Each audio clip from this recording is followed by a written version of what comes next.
तेज बारिश हो रही थी और बिजली कड़क रही थी। अचानक समीर की नींद खुली। उसे बगल वाले कमरे से किसी के चलने की आवाज आई।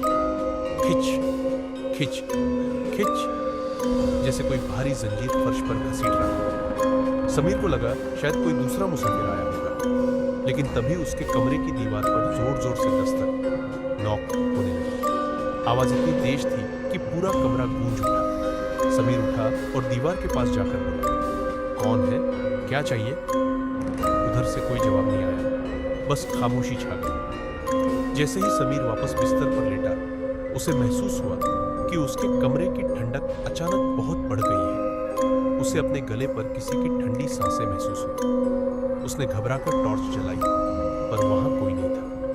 तभी उसकी नजर जमीन पर पड़ी। पुराने लकड़ी के फर्श पर गीले पैरों के निशान बने हुए थे, जो सीधे उसकी अलमारी की तरफ जा रहे थे। समीर की हिम्मत जवाब दी। उसने सोचा कि शायद वह भ्रम में है, लेकिन तभी अलमारी का दरवाजा धीरे से खुला।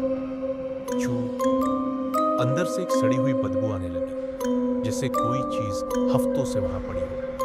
समीर ने हिम्मत जुटाकर अलमारी के अंदर टॉर्च मारी। वहां कपड़े नहीं थे, बल्कि एक काला सा साया सिकुड़ कर बैठा था। उसकी आंखें कोयले की तरह जल रही थीं और चेहरा पूरी तरह से झुलसा हुआ था।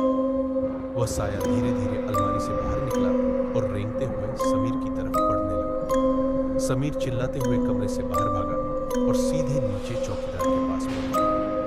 सुबह जब उसने चौकीदार को सब बताया, तो चौकीदार ने ठंडी सांस भरते हुए कहा, साहब, कमरा नंबर 5 तो 20 साल पहले जल गया था। उसमें एक साहब की जलकर मौत हो गई थी।